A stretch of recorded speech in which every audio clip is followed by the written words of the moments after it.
미움 다툼 시기 질투 버리고 우리 서로 사랑해. 이 찬양 가사는 시기 질투는 버려야 될 거래요. 가져야 될 것 아니래요. 제가 그렇다면 설교 제목 가운데 가져야 할 시기와 질투를 이야기했는데 어떤 시기와 질투를 가져야 하는 걸까요? 찬양 가사는 시기와 질투 버려야 할 거랍니다. 성경은 여러분과 저에게 시기 질투 어떻게 하라고 할까요? 로마서 11장 말씀을 보면 복음 앞에 넘어진 자들로 복음으로 부욕해 한 자들을 시기하게 하려 함이라 라는 말씀이 있어요. 그러니 성경은 여러분과 제가 어느 영역 가운데서는 시기와 질투할 것을 장려한단 말이죠. 시기란 남이 가진 것을 샘내거나 혹은 그것들 때문에 남을 미워하는 것, 질투도 거의 대동소이한 뜻이지요. 그런 부정적인 시기와 질투는 버리되 긍정적으로 성경이 말하는 시기와 질투는 가져야 할 것을 말씀하고 있습니다. 그 성경이 말하는 시기와 질투를 말씀을 듣는 가운데 찾으실 수 있는 여러분과 제가 되기를 주님의 이름으로 축원합니다. 오늘 23절 상반절은 이렇게 시작합니다. 바울이 아침부터 저녁까지 강론하여 하나님의 나라를 증언하고 모세의 율법과 선지자의 말을 가지고 예수에 대하여 권하더라. 먼저 청함받은 유대 지도층들에게 바울이 아침부터 저녁까지 열심히 가르치고 있습니다. 그 가르침의 주제는 두 가지. 첫 번째, 하나님 나라. 두 번째, 구약 성경이 말하는 예수. 여러분과 저는 이 두 가지를 복음이라 칭하자고요. 자, 이렇게 복음을 가르침 받고 있었던 유대 지도층 사람들 두 부류로 나누게 됩니다. 한 부류는 복음을 믿어요. 그러나 다른 부류는 복음을 믿지 않아요. 복음을 믿지 않은 이 부류들, 복음이 나와 맞지 않다 여겨서 그 자리를 박차고 일어나 떠나버립니다. 복음에 등 돌린 자들을 향해 사도 바울이 저주를 섞인 말을 선포하죠. 그것이 27절 내용이에요. 저의 말로 풀어보면 하나님이 너희 마음, 눈, 귀를 닫아버리기를 원한다. 그래서 하나님께 결코 돌이키지 못하게 하기를, 그래서 하나님으로부터 어떤 치유함도 받지 못하기를 원하노라. 분명히 저주지요. 무서운 저주지요. 감히 사도 바울과 저를 비교할 수 있겠습니까? 그럼에도 불구하고 저도 설교자이기에 조금은 알아요. 복음에 등 돌린 자들을 향해 어지간해서는 저주 쉽지가 않아요. 도를 넘는 행위를 한다 할지라도 복음에 등 돌린 자들을 향해 저주하는 일이 쉽지 않단 말입니다. 그럼에도 불구하고 바울이 복음에 등 돌린 그 유대 지도자들을 향해 저주를 선언하는 것을 보면 분명한 무슨 이유가 있단 말이죠. 가장 가치 있는 것들을 받아들이지 않을 때에 그것에 대한 속상함 아닐까요? 부모가 자식들을 사랑해서 온갖 것들을 희생해서 다 쏟아내는데 자식들은 그것을 왜곡해서 간섭한다. 스트레스를 받잖아요. 그럴 때 그때 속상한 것 그 이상의 감정들이 내 안에 일어나지 않을까요? 어떤 대상에게 여러분과 제가 최고의 것을 주려고 해요.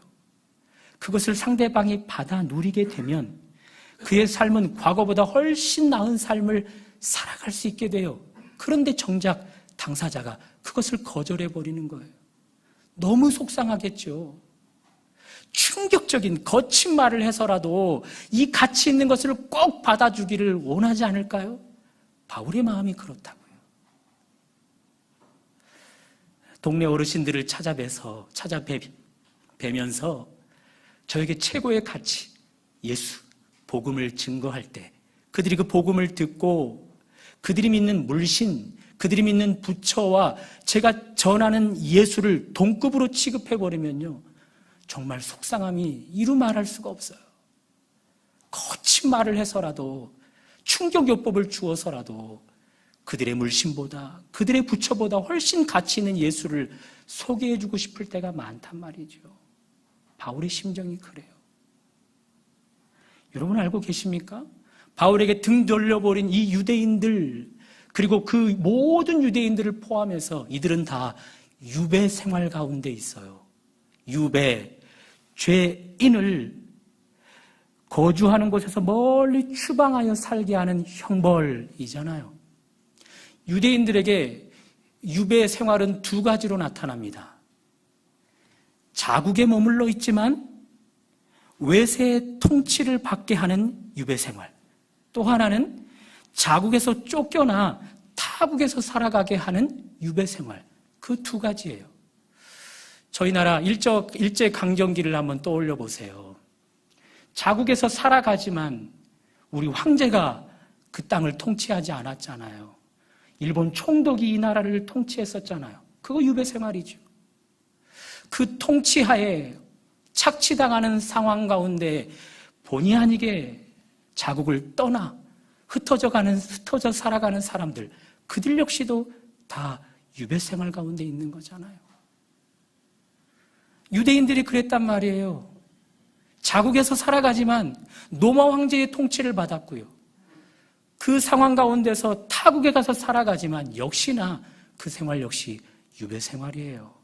그렇다면 궁금합니다. 이 유대인들, 하나님 백성들인데 하나님 백성들에게 어떤 때에 유배 생활이 시작되어지는가? 그것은 딱 한 가지입니다. 죄를 지을 때예요. 죄를 지어서 하나님께 등을 돌려버릴 때예요.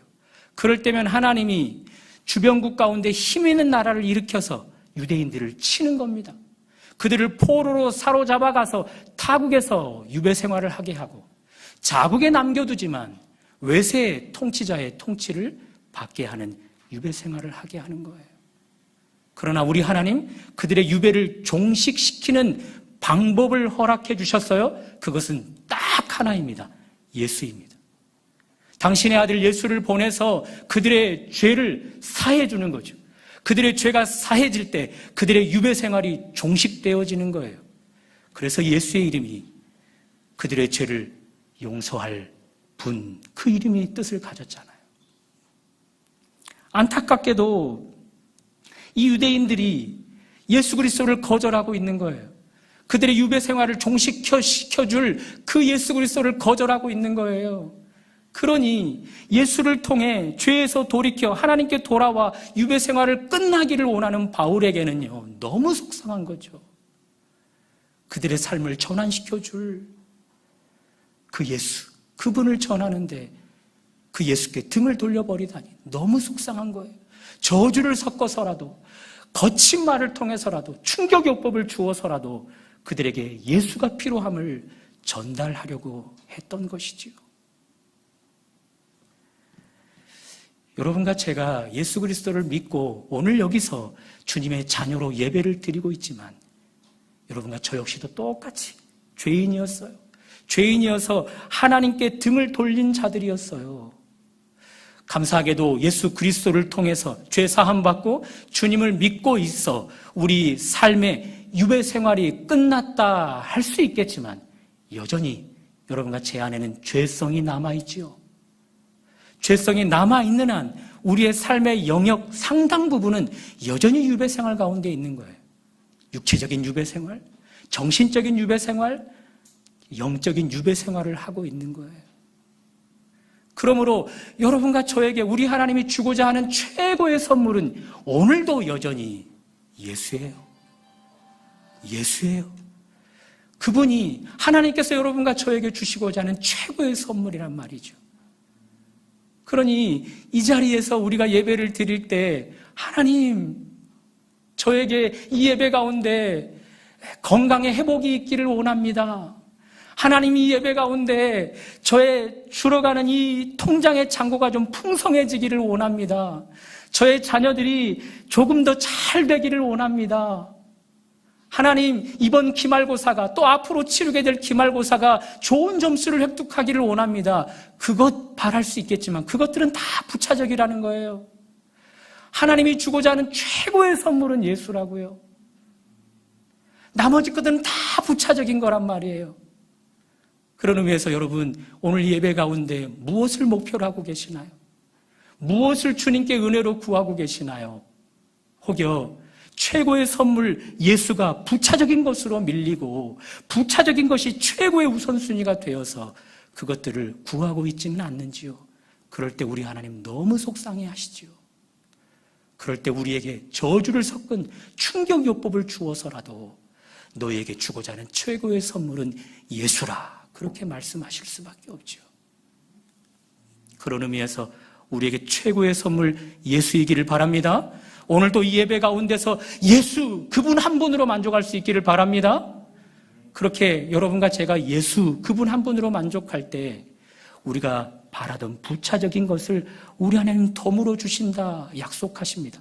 로마서 8장 32절입니다. 스크린으로 한번 봐주실래요?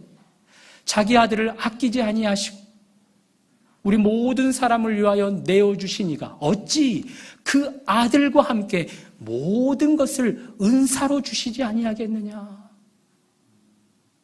가장 앞에 있는 것이 예수예요. 그 아들이에요. 이것이 최고의 선물이에요. 이것을 풍족하게 받아 누리는 자에게는요, 그 뒤따라 있는 부차적인 것, 모든 것을 우리 하나님은 아낌없이 주시겠다라는 거예요. 그러니 최고의 선물 예수, 그분으로 인하여 우리가 만족할 때 비로소 우리가 바라는 부차적인 것들은 예수와 함께 우리에게 허락되어지는 것입니다.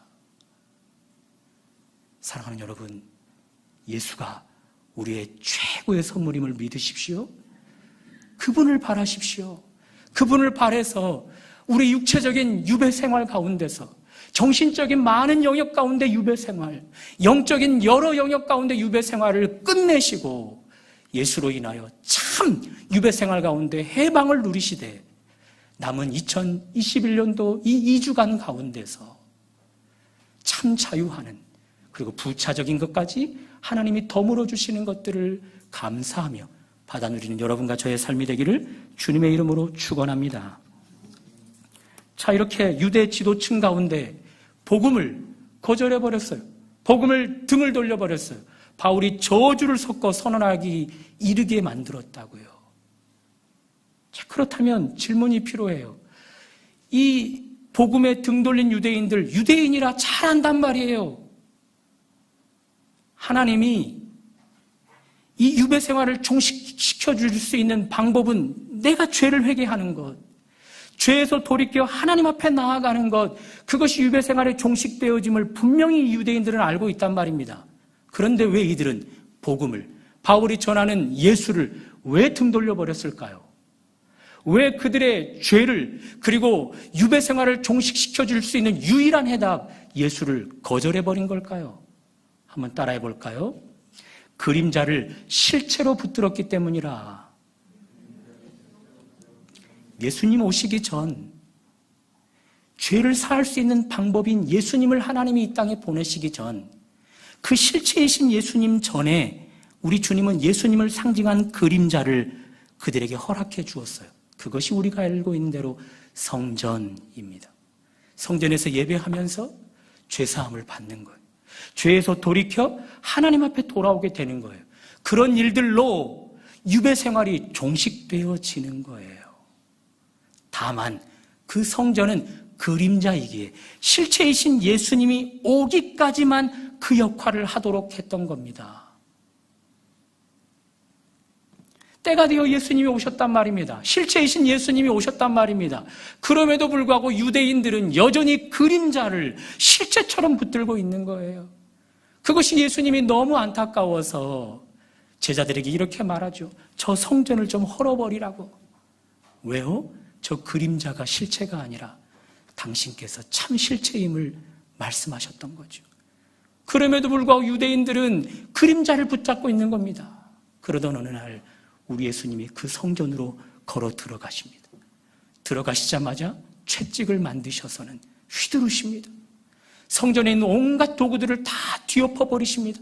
뿐만 아니라 성전에서 있는 사람들을 다 내쫓아 버리셔요.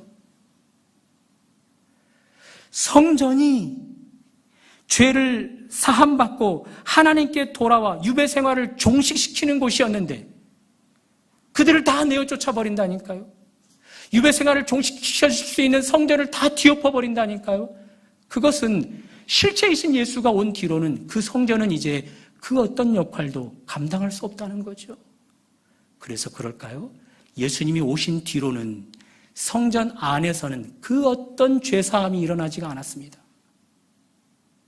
오히려 성전 바깥, 예수님이 사역하는 그 사역의 현장에서만 죄사함의 은혜가, 하나님께 돌이키는 은혜가, 하나님 앞에 그 유배 생활 가운데 회복되어지는 은혜가 있었단 말이에요. 예수님을 만나는 자들이 귀신 들렸다 하면 귀신에서 놓이게 되는 거죠.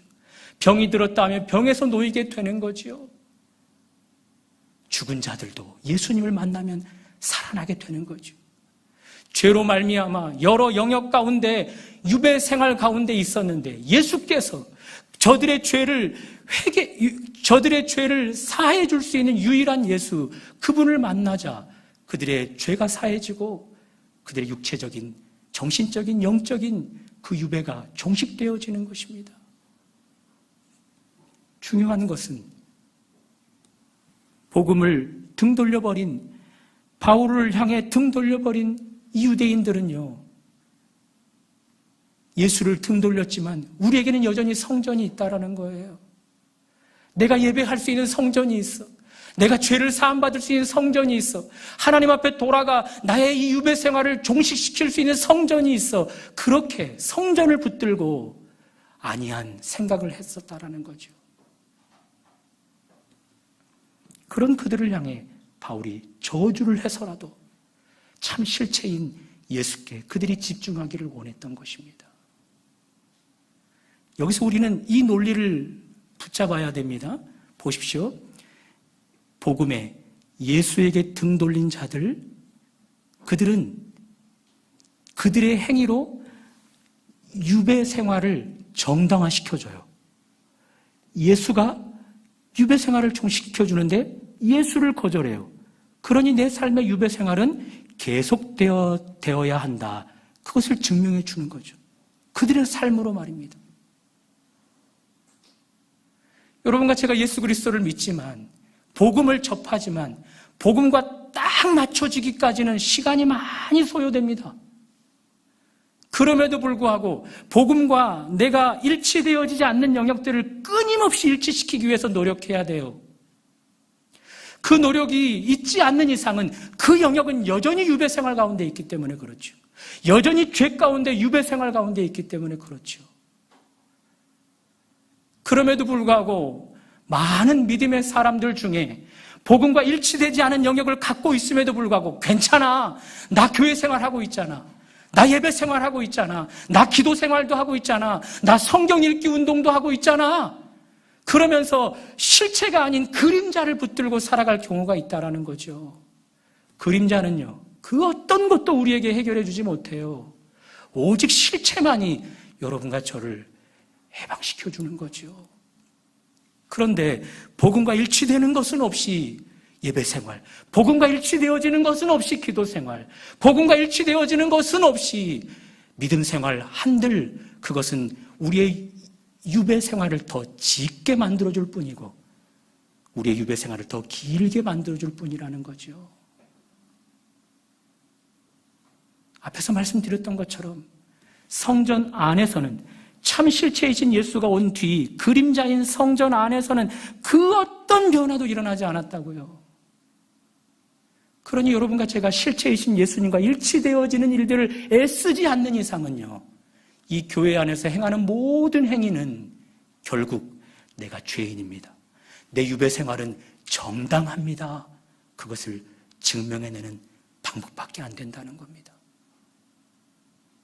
사랑하는 성도 여러분, 주님과 맞춰지기까지, 복음에 내 삶이 맞추어지기까지 애를 쓰셔야 합니다. 거기서 멈추는 것은 내 삶의 육체적인, 정신적인, 영적인 유배 생활은 합당합니다, 그렇게 말하는 거라는 거죠.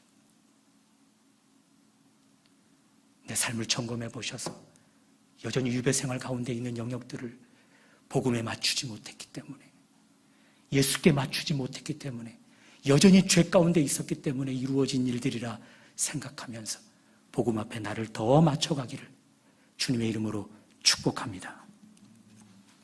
자, 이렇게 바울 참 실체인 예수를 거절하고 복음에 등 돌려버린 자들을 향해 저주를 선언했어요. 그런 뒤 그가 하는 말을 잠시 귀 기울여 볼까요? 28절입니다. 한번 다 같이 읽어보겠습니다. 시작. 그런즉 하나님의 이 구원이 이방인에게로 보내어진 줄을 알라. 그들은 그것을 들으리라 하더라.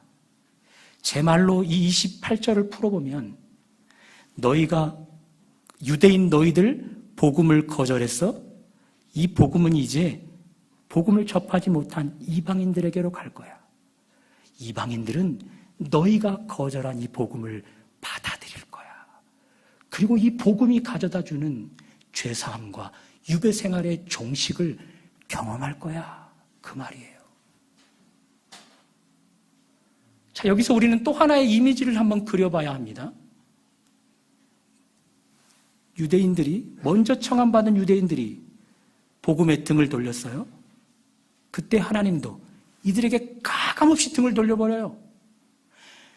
복음에 등을 돌렸어? 내 아들 예수께 등을 돌렸어? 죄사함을 허락하고 유일한 유배 생활을 종식시켜줄 내 아들 예수 그리스도를 거절했어? 나도 너희들을 가감없이 거절해버려. 그러면서 그들에게 등을 돌려버려요. 그리고 하나님은 복음이 아직 전달되지 못한 그들에게 신속하게 가서 그들에게 복음이 가져다주는 죄사함과 유배 생활의 종식을 허락해 주는 거예요. 그럼 이제 우리는 이런 질문을 해봐야겠죠. 이 이미지를 가지고, 하나님, 그러면 복음에 등 돌린 이 유대인들은 우리 하나님 영영 버리시는 겁니까? 내 삶에 여전히 복음과 일치되어지지 않고 예수와 일치되어지지 않는 영역이 있는 것 때문에 하나님은 내게 등을 돌려버리되 영영 저를 버려버리시는 겁니까? 그런 질문 할 수 있어야 한단 말입니다. 우리 하나님의 마음입니다. 베드로후서 3장 8절입니다. 9절까지입니다. 우리 스크린으로 한번 쫓아와 보세요. 제가 읽습니다. 주께서는 너희에 대하여 오래 참으사 아무도 멸망하지 아니하고 다 회개하기에 이르기를 원하시느니라. 하나님의 속성 가운데 오래 참는 속성이 있으시대요. 누구에게 오래 참는가? 복음, 예수께 등을 돌린 자들에게 오래 참는다는 거죠. 그들이 한 사람도 멸망하지 않고 다 돌아오기까지 오래 참는답니다. 그렇다면 앞에서 그랬던 이미지, 왜 복음에 등 돌린 자에게 하나님도 등을 돌려버리시는가? 그리고 복음을 접하지 못한 자들에게 아낌없는 복을 주시는가? 이 이미지 가운데 우리가 떠올릴 수 있는 것은 이유가 있다라는 거예요. 이유가. 그 이유를 여러분이 이 5절에서 찾아야 하는 것이죠.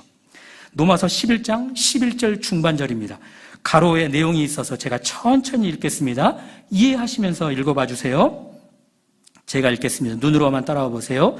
그들이 넘어짐으로 구원이 이방인에게 이르러 이스라엘로 시기나게 함이니라.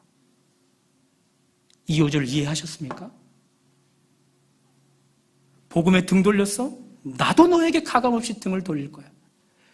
이제는 복음을 접하지 못한 이방인들에게 가서 이 복음이 주는 죄사함, 이 복음이 가져다주는 영적 유배의 종식을 허락해 줄 거야. 내가 이렇게 하는 이유는 너희로 이들을 시기하게 하려 함이야.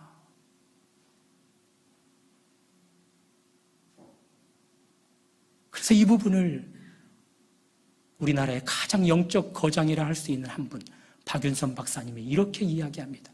이 단어의 시기는 복음으로 말미암아 부유케 된 자들을 바라보고 부러워하는 마음의 자세. 그러니 하나님이 복음을 거절하는 자들에게서 등을 돌려 복음을 접하지 못한 이들에게 복 주시는 이유는 이들로 이들의 잘됨을 부러워하라는 거예요. 시기하라는 거예요. 질투하라는 거예요. 이 5절에서 오늘 설교가 나온 것입니다. 제가 북촌교회 담임이 되고 오늘의 이 자리에 이르기까지 시기와 질투가 저를 이끌어왔다 해도 과언이 아닐 것입니다. 어릴 적부터 부모의 손에 이끌려 교회를 다녔어요. 그러나 단 한 번도 복음에 제대로 된 반응 안 했어요. 교회만 왔다 갔다 했지 예수 그리스도께 제 삶을 한 번도 제대로 반응하지 않았어요. 그러니 저는 제 삶으로 증명해내는 거죠. 나의 유배 생활이 합당하다. 하나님이 나를 버려두시는 것이 합당하다. 그래서 그럴까요? 청소년 시절 내내 제 삶은 속된 것에 깊이 빠져 심취하는 삶을 살았습니다. 그런 삶이 교회 다니는 친구들에게 손가락질 받는 모습으로 비춰졌습니다. 그럼에도 불구하고 감사하게 제 안에 시기, 질투하는 마음이 있었습니다. 저보다 잘생긴 사람들, 그들을 향한 시기 질투가 아니었습니다. 세상적으로 저보다 더 잘 노는 사람, 그런 사람들을 향해 시기 질투가 아니었습니다. 저의 시기와 질투심은 저의 동년배, 교회 안에서 신앙생활을 잘하고 있는 친구들이었습니다. 그 시기 질투가 그들에게 발휘되어지자 그들은 저와 비교해서 딱 천사인 거예요. 반면 저는 딱 악마인 거죠. 그 시기 질투가 저의 예배 생활을 조금씩 자세를 바꾸어 가게 하십니다. 그 시기 질투가 예배 시간을 기다리게 하고 예배 시간을 준비하게 합니다. 설교 시간에 집중해서 듣게 하고 찬양 시간에 가사말 그 가운데서 하나라도 예수 그리스도를 느끼려고 합니다. 기도 시간이 펼쳐지면 사회자의 또 리더자의 그 인도함을 따라 열심히 기도하게 만들어 줍니다. 예배 생활 끝 하면 일주일을 그저 세상 속에서 살아갔던 제가 한 주 예배 한 번으로는 내 삶을 유지할 수 없어서 기도 생활이 필요하다 해서 기도의 시간을 만들어 갑니다. 기도로 내 삶이 균형 잡힐 수 없다 싶어서 말씀과 기도로 거룩해진다라는 이 말씀 때문에 성경을 펼쳐 읽기 시작합니다. 그리고 그 모든 삶에서 하나님이 나에게 허락해 준 가장 귀한 공동체, 그들을 섬기는 일, 찬양대로 섬기고 찬양팀으로 섬기고 교사로 섬기고 청년부 안에서는 리더로 섬기고 임원으로 섬기는 일들, 내게 허락해 준 주의 피값으로 산 공동체를 섬길 수 있는 기회를 갖게 합니다. 그러는 과정에 예수 그리스도를 인격적으로 만나게 되었죠. 그러면서 주님이 허락해 준 사명을 깨달아서 오늘에 이르게 된 것이지요. 목회하는 과정 속에서도 이 시기 질투는 계속되어집니다. 평신도임에도 불구하고 목회자보다 훨씬 더 믿음이 좋은 그들을 향해 시기 질투심이 발휘되어지는 거죠. 먼저 목회로 부름받아서 훌륭한 리더십을 가진 분들을 향해 시기 질투심이 계속해서 발휘되어지는 것이죠. 비록 후배 목사들이라도 그들이 가진 하나님의 은사들을 향해 시기 질투심이 발휘되어지는 것이지요. 그 시기 질투심이 제 안에서 저를 계속해서 채찍질하여 오늘에 이르게 하는 것입니다. 여러분이 갓 교회를 나오기 시작했을 때, 갓 신앙생활을 시작하게 되었을 때 그렇게 된 이유, 누군가가 주변에서 신앙생활을 멋지게 하는 모습이 부러웠기 때문 아닙니까? 교회 다니면 저렇게 행복한가 보다라는 그 막연한 기대감 때문에 교회를 오게 된 것 아닙니까? 그거 시기 질투심인 거죠. 본격적으로 교회 생활을 시작하고 신앙생활을 시작했을 때 여전히 나보다 더 유배 생활 가운데 해방되어서 참 자유를 누리는 사람들을 바라보며 시기 질투심을 느끼지 않았습니까? 영적으로 깊은 기도 생활 가운데 심취되어 있는 그들을 바라보면서 기도의 도전을 받지 않았습니까? 봉사하고 섬기는 일들로 인해 하나님이 복 주는 것들을 바라보면서 교회 안에서 내가 섬길 수 있는 일들은 없을까 하면서 그 일들을 찾아 섬기게 된 것은 아닙니까? 그러니 여러분과 저 공이 하나님이 우리 가운데 일으켜주는 시기 질투심으로 말미암아 오늘에 이르게 된 것이지요. 바라기는 이 시기 질투심이 계속되어야 한다는 것이지요. 스승 엘리야, 그의 제자 엘리사가 있었어요. 이름도 비슷하죠? 야사, 끝만 달라요. 엘리야, 엘리사. 엘리야가 가진 하나님의 능력을 이 제자 엘리사는 너무너무나 시기 질투했어요. 너무너무나 시기 질투했어요.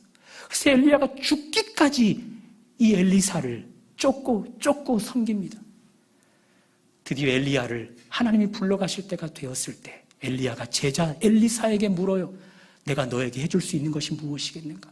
그때 엘리사 제자는 한치의 머뭇거림도 없이 이렇게 요구합니다. 하나님의 역사하시는 당신의 은혜가 내 안에 갑절로 채워지기를 원합니다. 내 안에 갑절로 채워지기를 원합니다. 우리 하나님이 그 제자 엘리사에게 엘리야가 가지고 있는 갑절의 영감을 허락해 주었을까요? 허락해 주지 않았을까요? 허락해 주셔요. 그러니 영적으로 얼마든지 하나님의 것들은 시기 질투함으로 우리에게 요청하고 계시다라는 거죠.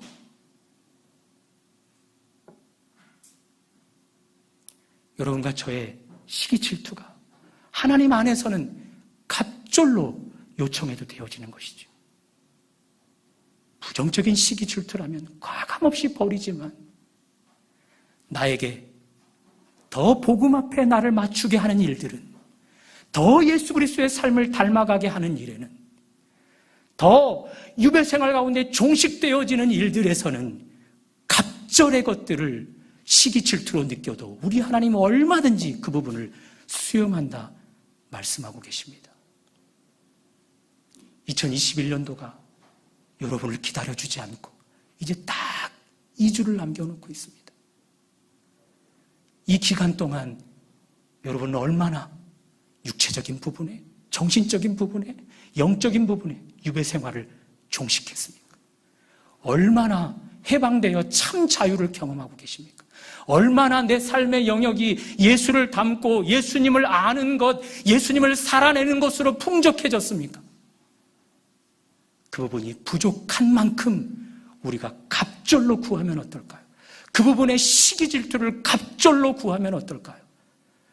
그래서 이 남은 2주간을 우리가 준비하되 그 예수 그리스도를 받을 준비, 예수 그리스도를 닮을 준비, 예수 그리스도를 풍성히 살아낼 준비로 채워지면 어떨까요? 미움, 다툼, 시기, 질투는 버려야 한답니다. 그러나 나를 영적으로 시기하게 하는 그 시기, 질투는 가져야 한답니다. 부정적인 시기, 질투는 버리시되 하나님이 우리에게 요구하시는 시기와 질투심은 발휘하셔서 갑절로 더 변화되어지는 여러분과 저의 인생 되시기를 주님의 이름으로 축원합니다.